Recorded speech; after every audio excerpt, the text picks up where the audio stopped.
All right, Samantha, you ready to do it? I'm ready. Let's go. All right, here we go. So five, four, three, two, and one. All right, folks, welcome back to the podcast. Very excited to have as my guest today, Samantha Skelly. Samantha, welcome. Thank you so much for having me. It's a pleasure to be here. Awesome. So Samantha is a powerhouse entrepreneur, international best-selling author, sought-after international speaker, and host of the Can't Be Contained podcast, and founder of the world's leading breathwork brand, Pause Breathwork. For over decades, Samantha has made a significant impact in the world of spiritual and personal transformation. Her trauma-informed approach to healing and awakening through the power of breathwork has changed the lives of over 400, 500,000 people and counting. Mhm. Her mission advances through training and certifying people to become breathwork facilitators and through her innovation mobile app, Pause Breathwork. Samantha, welcome to the podcast. Thank you so much for having me. It's a pleasure to be here. So, before we get going here, share with our listeners where you're from originally and where you are currently. I'm from Vancouver, Canada. It's my hometown, most beautiful city ever. And I currently live in San Diego, California, which is also absolutely stunning. Just better weather, Awesome. you know? Awesome. Awesome. So, really interesting. Mhm. I'm not sure, as I was reading your bio, I'm Yeah. not sure if I've really interviewed someone who's really focused on the work that you're doing. How did Mm. this start for you? Mm. I grew up as a child actress, a dancer. I was a stunt double on a show called Smallville for many years. And in my late 20s, or late teens, early 20s, I struggled a lot with just anxiety and body dysmorphia and disordered eating and just not feeling like joyful. And I tried so many things to try and help myself. I was reading all of the books, doing a lot of different therapies and traditional methods, and nothing was really like getting it. I always felt like I had this like tension in my body that I couldn't get to. Mm. So I was reading the book Eat, Pray, Love one day, and she was talking about how she went to Bali and she found this medicine man. And I thought to myself, that's exactly what I'm going to do. So I ended up booking a one-way ticket to Bali. I found breathwork in Bali. And as soon as I went into this breathwork class, the teacher came up to me and he goes, "Are you ready to go on the ride of your life?" And I went, "What do you mean?" He goes, "You are going to experience the Really? entire range of human emotion." He's like, "You're going to experience joy and bliss and love and connection, and you're going to shed away and release anything in your body that is stuck and feels stagnant." And I thought to myself, dude, I've been trying to do that for years and I can't, but like, okay. Really? Wow. So I ended up doing this class, and after the breathwork was done, it was a 3 hour class. It kind of felt like 15 minutes because time and space just kind of collapse when you're in that phase. And I woke up from that experience and I was like, wait a second. Why does the whole world not know that we are the drug? Why does the whole world not know that we can heal our bodies through our breath? What the heck? And I just remember going home that night and Googling what is breath work and who are like the top breathwork people. And this was 15 years ago. And I Mhm. just studied and studied and studied and healed myself within 3 months, and then just went on to start incorporating it and teaching it at my retreats and various things. And I just became obsessed with Oh the my work and God. obsessed with it. So here we are, 15 years later. And I started Pause in 2017. And the mission of Pause is to make emotional suffering optional by teaching people how to use their breath to heal their bodies. Okay. Go back to that moment where that instructor is like, "Are you ready to go on the ride?" So give us something. What the hell did you experience? What was So, it? yeah. So when we do breath work in a very continual, conscious way, like I'll give you an example. It's breathing into the belly, up into the chest, out through the mouth. So it circulates.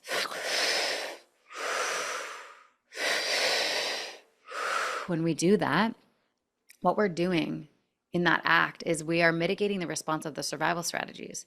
When we mitigate the response of the survival strategies, we're releasing the hyper vigilant go go go mind, and we're actually charging the energy up in the body, which is allowing us to essentially live more from our body than our mind.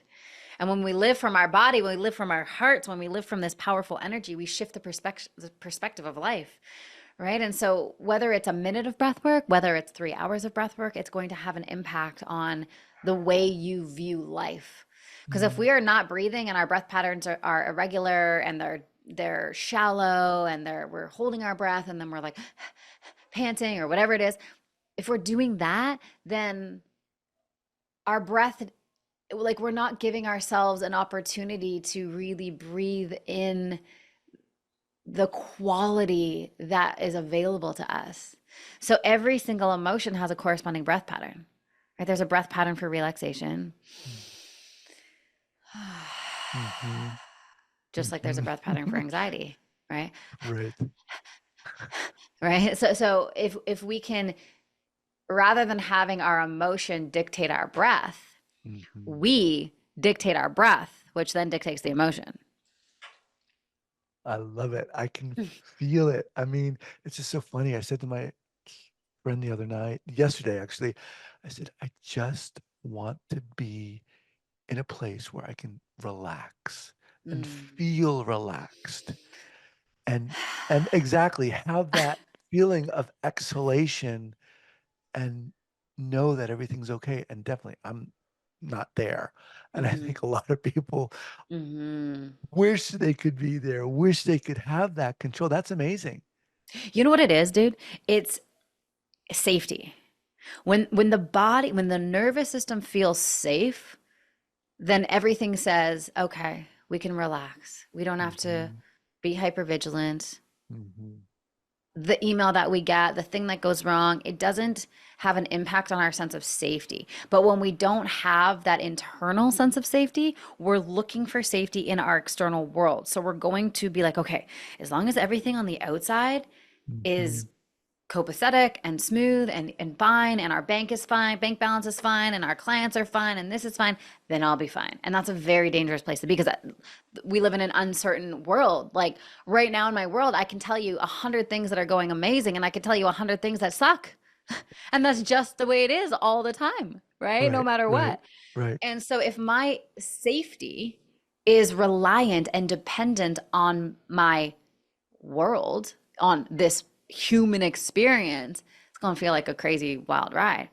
But if I learn the practices to establish that felt sense of safety, that internal connection to go, you are safe no matter what, then the email or the bank balance or the state of the world, those things are going to be like, okay, I'm observing that that's what it is, but it's not having Mhm, an impact on my way of being.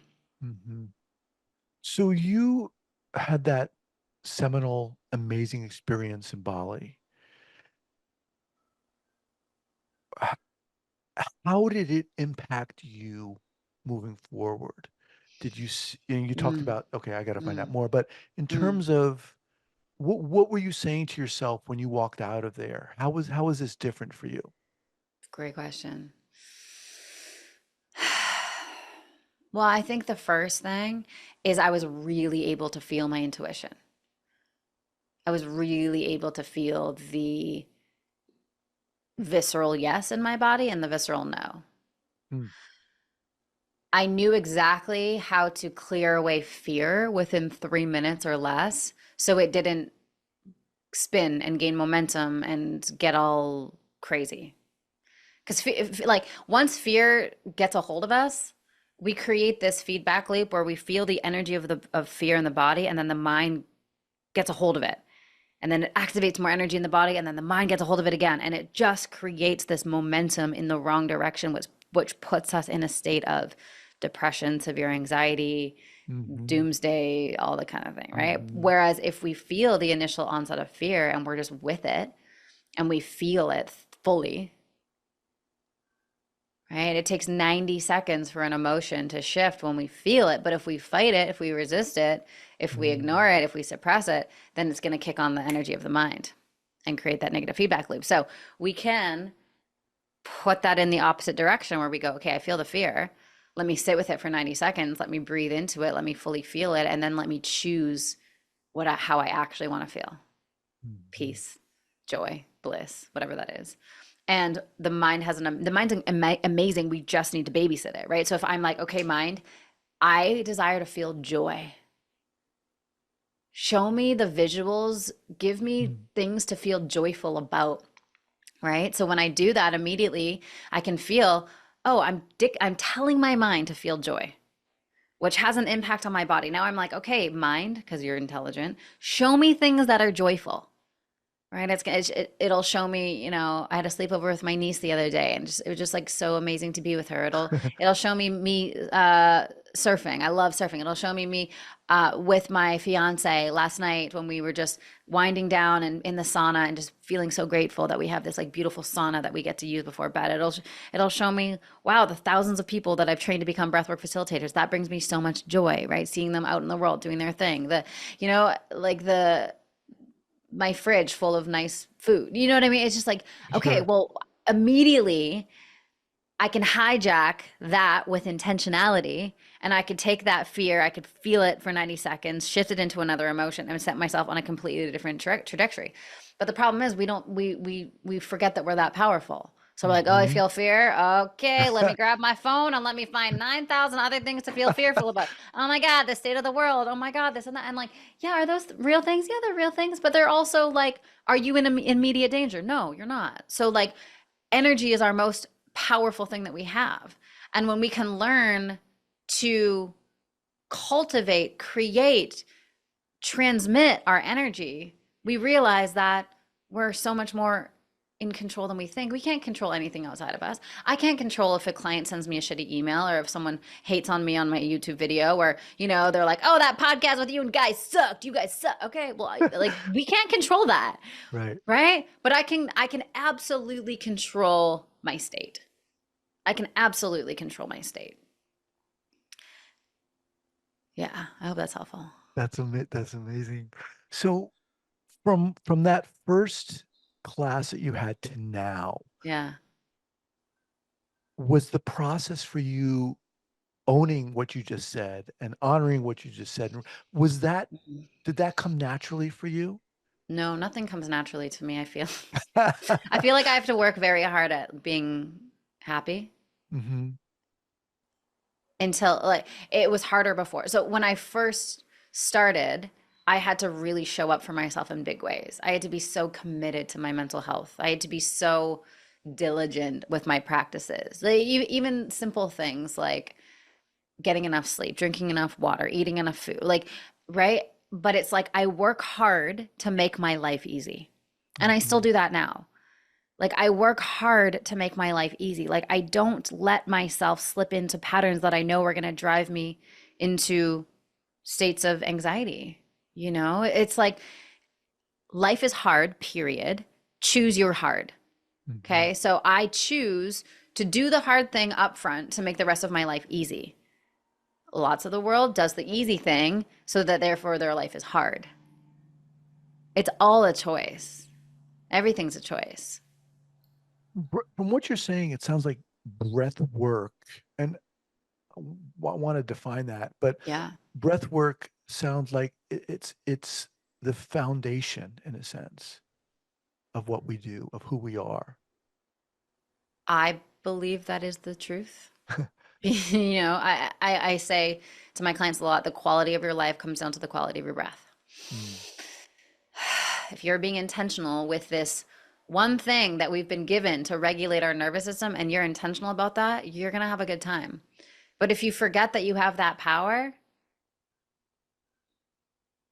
that's going to be hard. So how would you define breath work?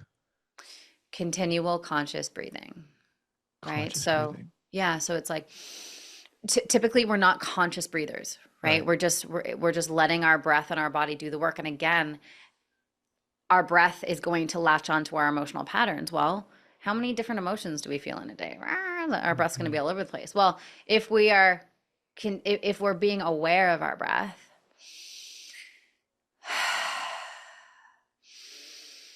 as we're doing simple things,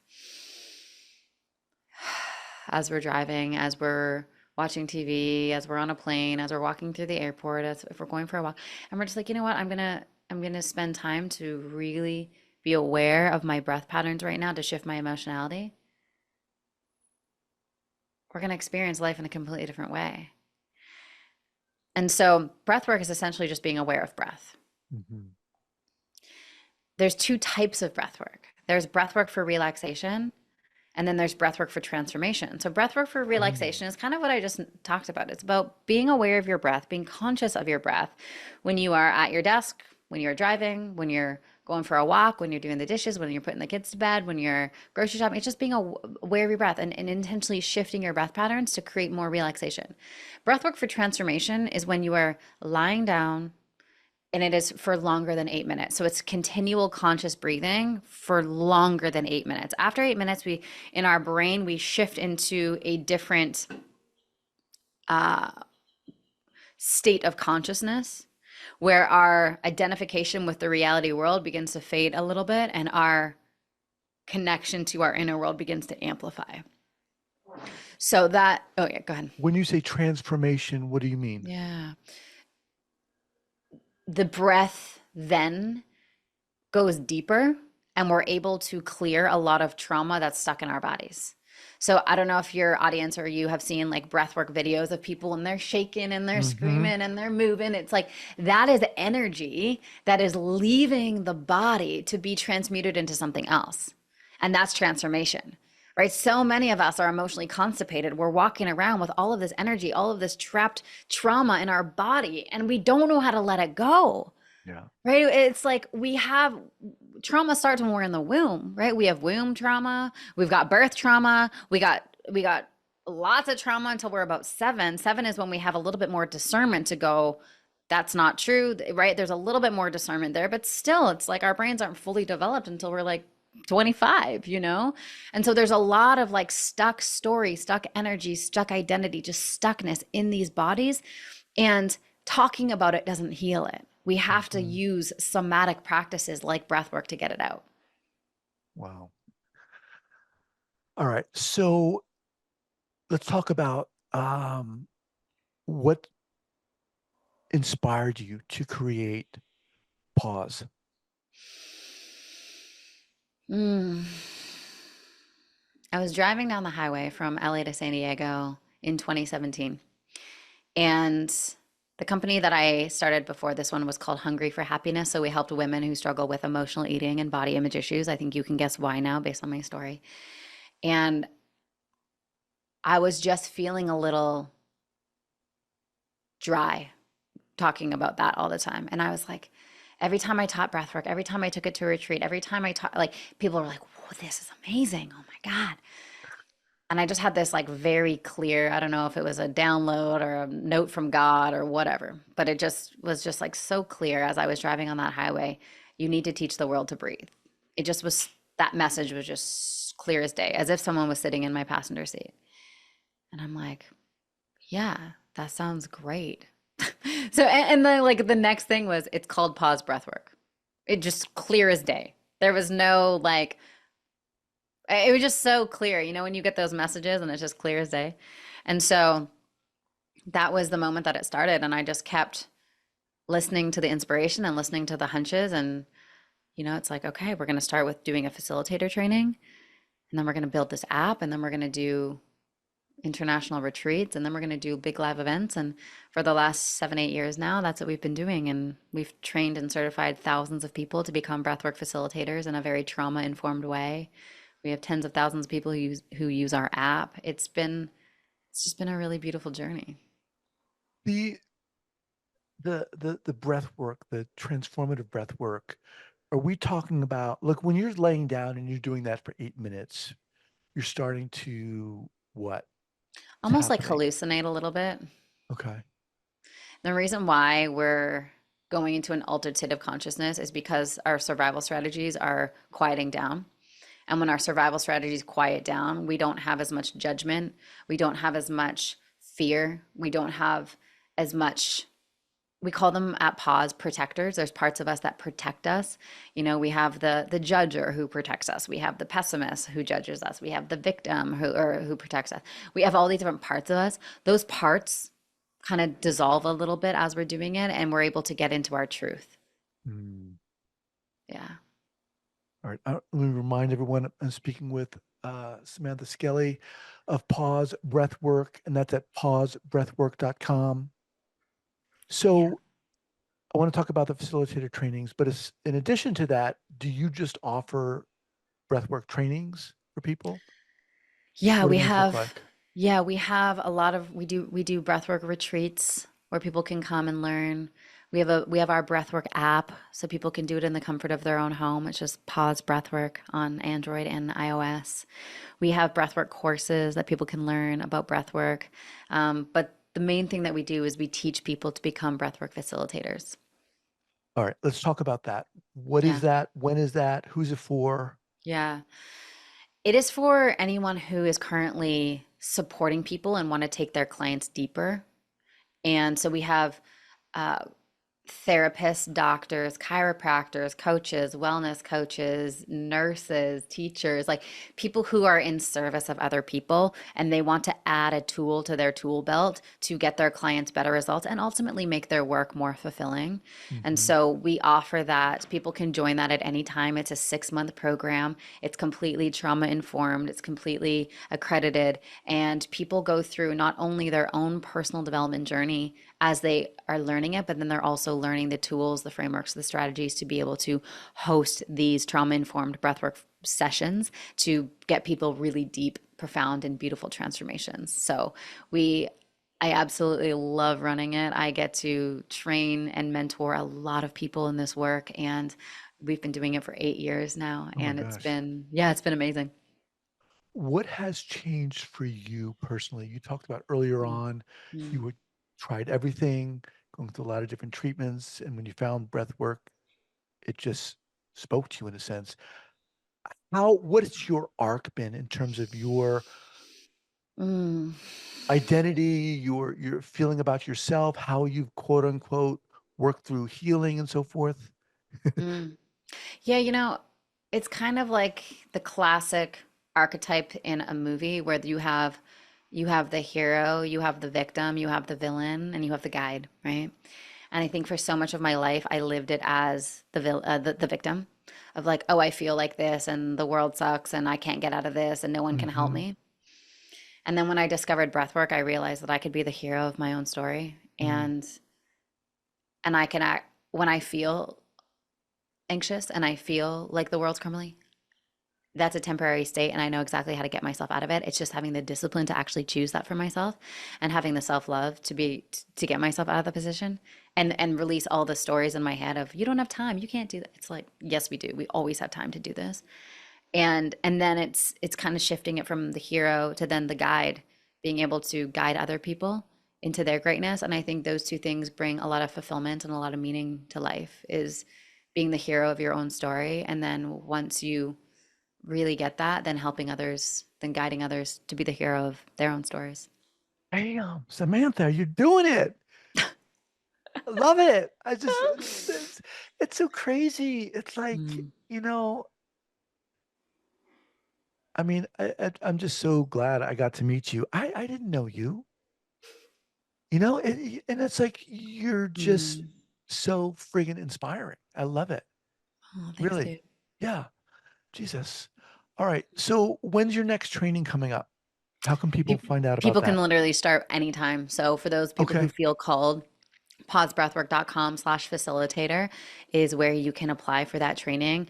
I'm also very active on Instagram at Samantha Skelly if you want to come and say hi and let me know that you found me from this podcast. I love connecting with people over there. And yeah, come join the world and just feel into it and see what's there for you. Awesome. Samantha, thank you so much for being here. Love to have you back. Yeah, I just, yeah, really, really inspired by what you do, and we'll be in touch. absolutely. Guy, thanks All for right. having me. Take care. Bye bye.